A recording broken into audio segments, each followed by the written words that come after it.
Hey everyone, welcome back to Speaking Saturdays. Today we have a brand new set of questions. So let's get started. Part 1. What is your favorite food? I don't really have a favorite dish as such, but I do have a big sweet tooth. So anything that's sweet, like cake, ice cream, I'm still very much a kid at heart. And so these are my go-tos. Any kind of pastry, anything that's sweet. But when it comes to actual food and not just dessert, I would probably say I like lasagna a lot. It's just I don't know, it's a great comfort food, and you have all these different textures.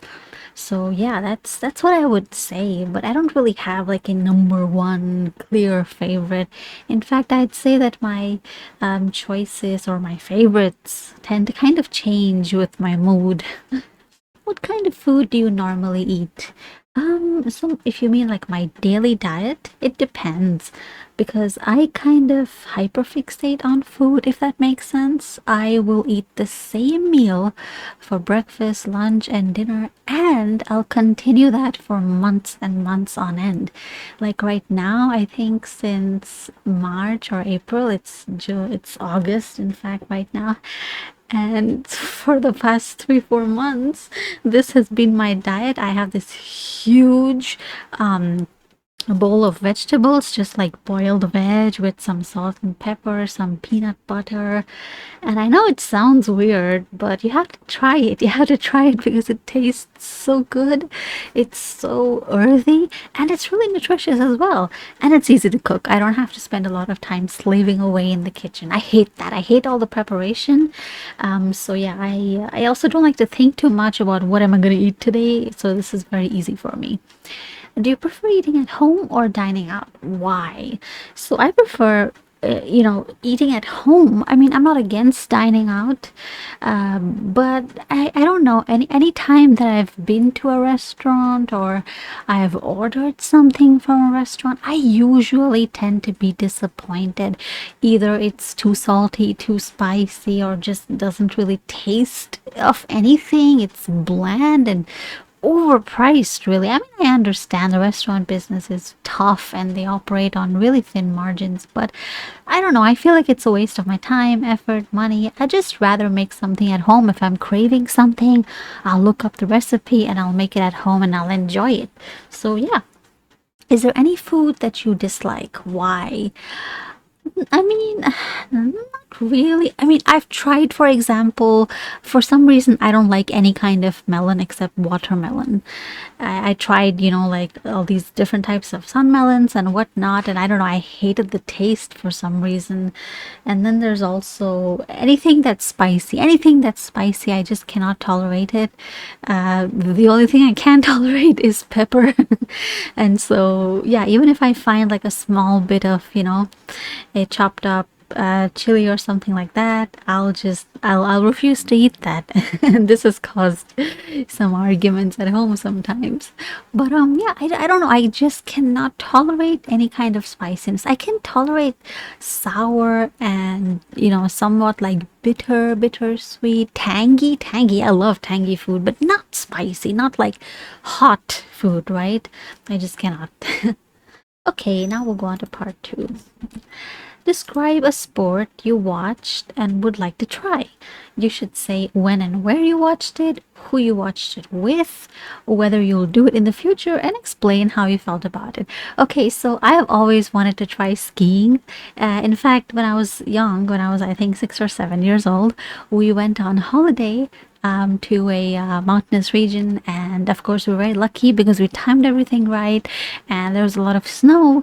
But I mean, back then we didn't really think of like skiing and stuff like that, but there was a guy who had this like whole setup, like you would put on your ski shoes and whatever else, and you just pose for pictures. That's it. Like you wouldn't get to ski with them, but you just for your memory you take a picture with the whole getup.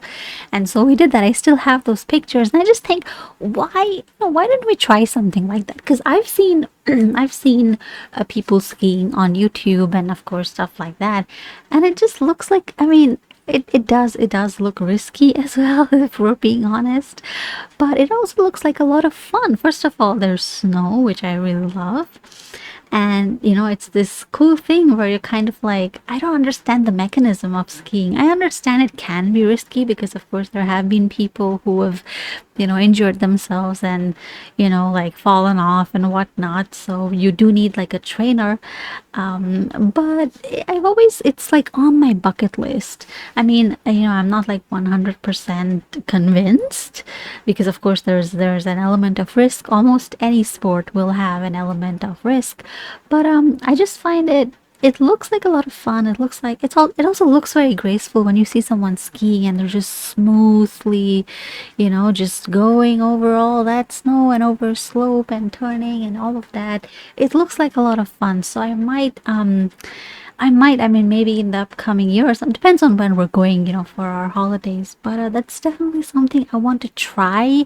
I think I might like it. I don't know, of course, because I've never actually tried it. You don't know until you try. maybe I'll try it and I'll hate it. Who knows? But I have to try it at least once because it's always been something that combines, like, it's not a sport where you really have to, it's not vigorous like, like basketball or something like that, right? So it's not that type of sport, and that's one of the reasons why I find it somewhat interesting. But and of course the other thing is you need to, buy all of the right equipment or rent the equipment, of course, and you need to pay a trainer.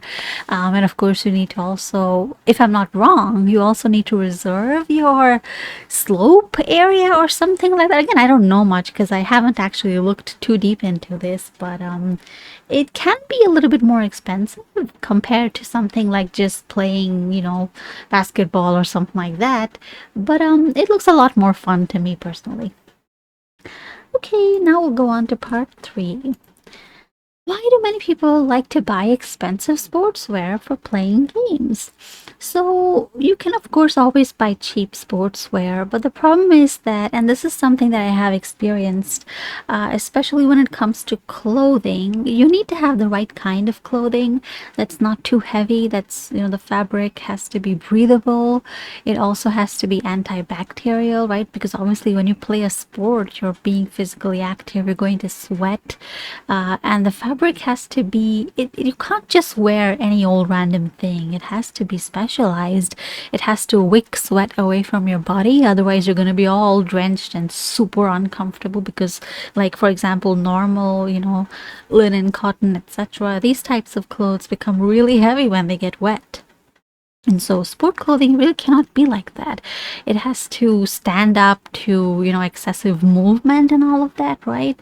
So it's not that they like to buy. I mean, of course, there can be an element of status seeking, like, oh, look at this, I have this logo on my chest or, on my item of clothing. That could be the case, but I think that's just the minority.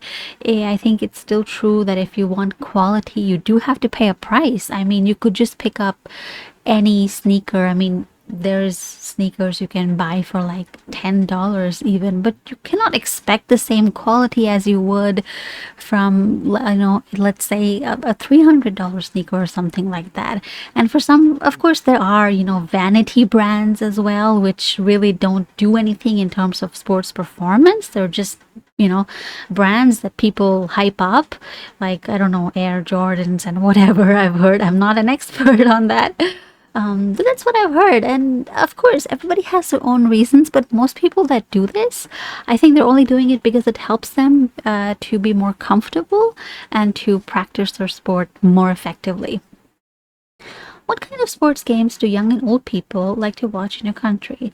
Yeah, I think I've seen there's this shift. There's a very clear difference. Younger people will consume a lot of variety. They'll watch, basketball, of course, FIFA and all these things are very popular. They'll also play these sports. And the older generation, when I say older, I mean like not necessarily like, senior citizens. Of course, that is also included, but I mean anyone who's, let's say, over 45, 50, they tend to just care about like cricket mostly and maybe stuff like hockey, maybe. But people who are like under 40, under 45, they kind of grew up with a lot more variety, and so they like enjoy watching these kinds of sports as well. So you'll have people who watch shooting games, golf as well, tennis, and yeah, of course, the typical, basketball, baseball, stuff like, well, not really baseball, sorry, I meant to say football. Yes, that's a big one. That's actually very popular. I would say that right after cricket, football is probably the most popular sport in the country. Many people play it, and of course, people really love watching it too. Why do so many people like to watch sports games?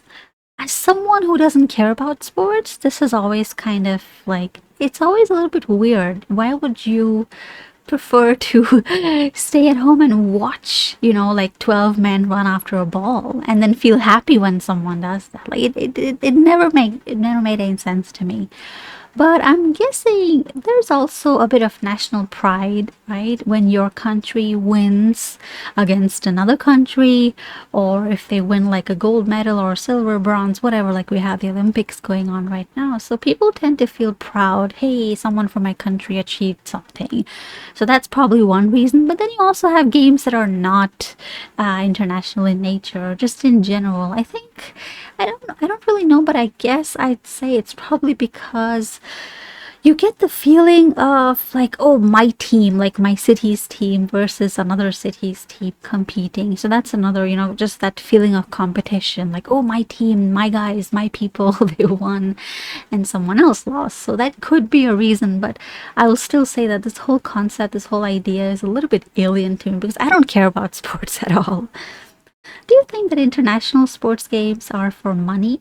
Yeah, mostly. I mean, it depends on whom you're talking about because the player, right, the person who actually practices the sport, of course, there's an element of money. I mean, that's like saying, do you think people go to work for money? Of course they do. If you don't pay someone, why would they go to work? So it's kind of the same thing, isn't it? I mean, the money is definitely a big draw, but you can't just, I mean, not every single person can be someone like, Cristiano Ronaldo, for example, right? You have to have some kind of skill, you have to have the right training and all of that. All of these environments come, all these factors combine together in the environment that you're in, and then you can be successful, then you can make a lot of money. But there's also the other side. You have promoters, you have people who have an interest in these games, financial interest, right? You have sponsors and stuff like that, and they're definitely in it for the money because when you sponsor a sports team or you buy a sports team, for example, there is a lot of money to be made for the people who are working, behind the scenes that we don't really get to hear about. So there's definitely a huge connection with money, with wealth, rather, I'd say. But of course, there's also, people who are just there because they had that passion for sports and they were lucky enough that it turned into a well-paying career.